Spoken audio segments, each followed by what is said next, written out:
Roma, 1958. El mundo se encuentra dividido. Cortinas de hierro separan naciones. Muros ideológicos dividen corazones. La humanidad, apenas recuperándose de dos guerras devastadoras, camina entre las sombras de la Guerra Fría. En medio de esta oscuridad, la Iglesia Católica permanece como guardiana de verdades milenarias, firme, sólida, pero para muchos también distante, como una fortaleza con las ventanas cerradas. Los cardenales se reúnen en cónclave. Buscan un papa de transición, alguien tranquilo, prudente, que mantenga la estabilidad. Eligen a un hombre de 76 años, un diplomático discreto, un campesino de origen humilde.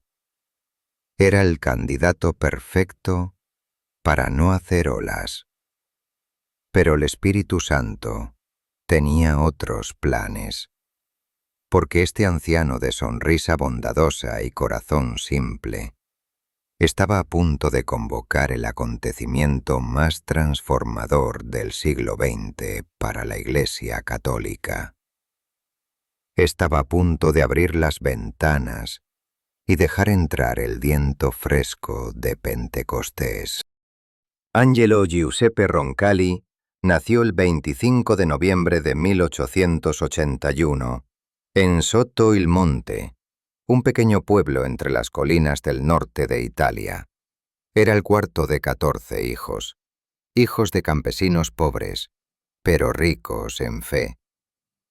Desde niño Angelo caminaba descalzo por los campos, ayudaba en la cosecha, conocía el sudor del trabajo honesto, y desde niño también sintió el llamado de Dios, un llamado claro, como una voz que resonaba en su corazón campesino.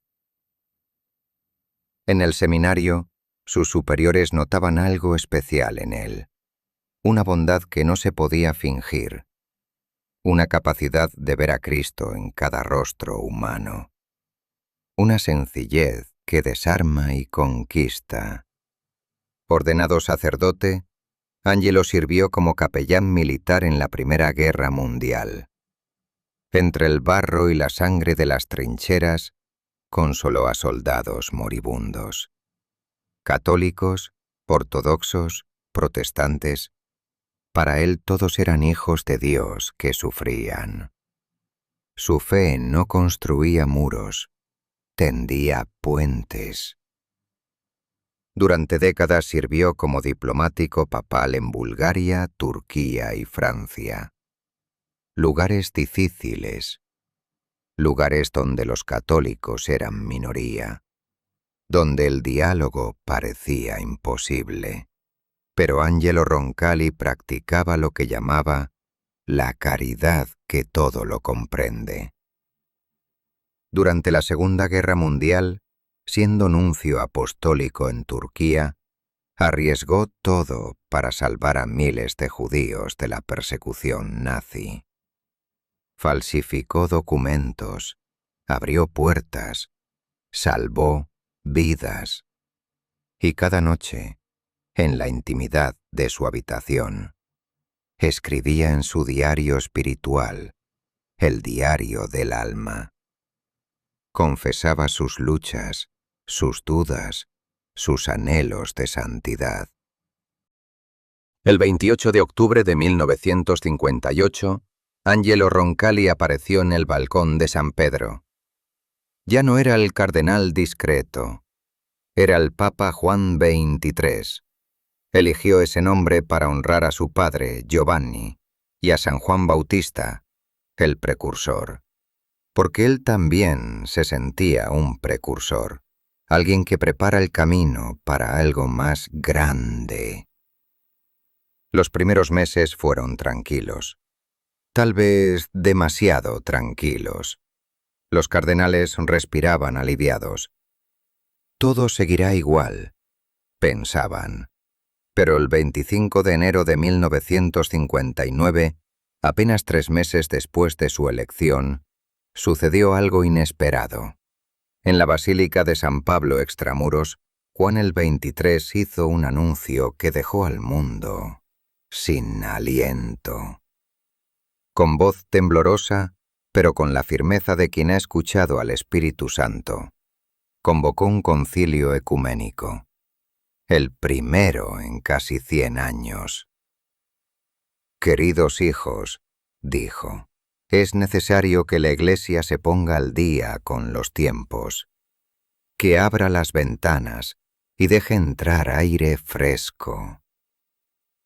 El silencio en la basílica fue total. Los cardenales se miraban entre sí, atónitos. ¿Un concilio? ¿Para qué? ¿No era demasiado arriesgado? Pero Juan XXIII había recibido una inspiración divina.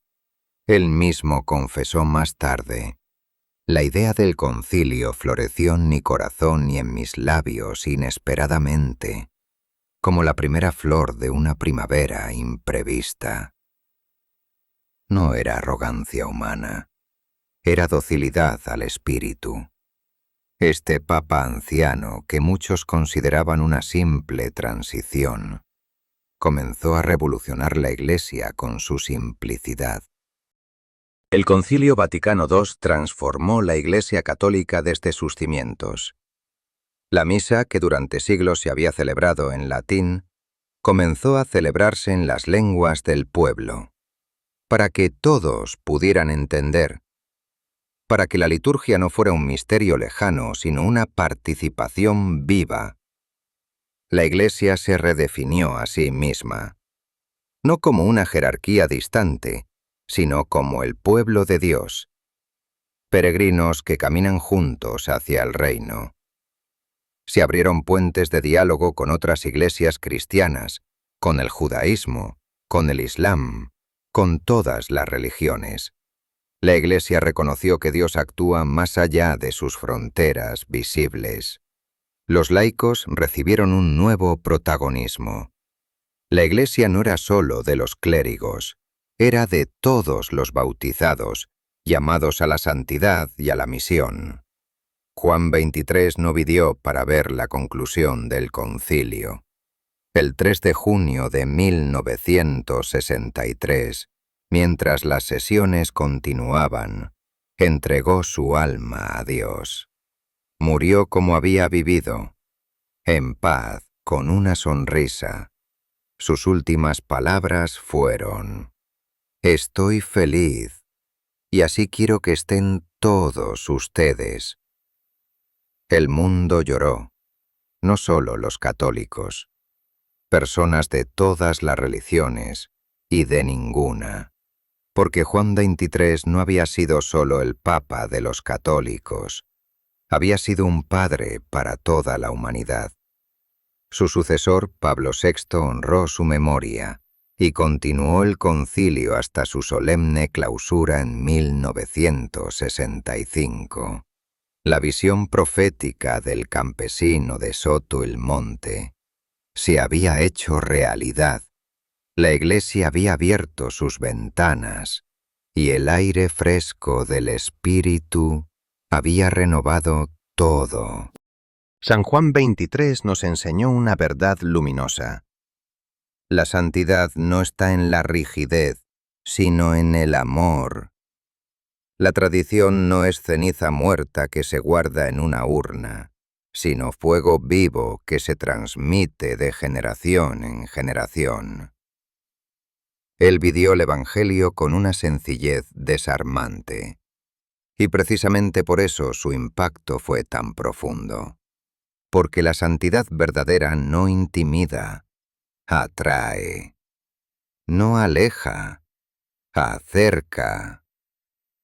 Juan XXIII recuperó para la Iglesia algo esencial: la capacidad de dialogar con el mundo, no con arrogancia ni con miedo, sino con la confianza de quien sabe que el Espíritu Santo actúa en la historia.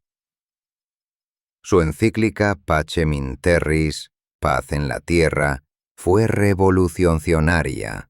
Fue el primer documento papal dirigido no solo a los católicos, sino a todos los hombres de buena voluntad. En plena Guerra Fría, cuando el mundo estaba dividido, Juan XXIII se atrevió a hablar de paz universal, de derechos humanos, de dignidad para cada persona. Su voz fue profética. Y el mundo escuchó. Fue canonizado el 27 de abril de 2014, junto con San Juan Pablo II, en una ceremonia histórica presidida por el Papa Francisco. Dos papas santos, elevados juntos a los altares, un signo de la continuidad del Espíritu en la Iglesia. ¿Cuál es el mensaje teológico profundo de San Juan XXIII? Que la Iglesia debe estar en constante renovación, no porque rechace su pasado, sino porque es fiel a su misión, anunciar a Cristo a cada generación, en su propio lenguaje. Que la bondad no es debilidad. San Juan XXIII vive hoy, en cada misa celebrada en nuestra lengua, en cada diálogo que construye puentes en lugar de muros, en cada gesto de bondad que desarma el odio con el amor.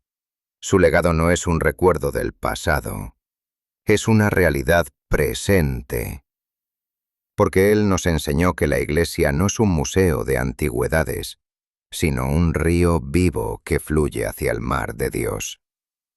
Vivió apenas 81 años, fue papa solo 5 años, pero en ese breve tiempo dejó una huella eterna, porque entendió algo fundamental, que la verdadera felicidad no está en aferrarse al pasado por miedo, sino en abrirse al futuro con esperanza, que la fidelidad a Cristo no significa cerrar las ventanas, sino abrirlas de par en par para que entre el Espíritu.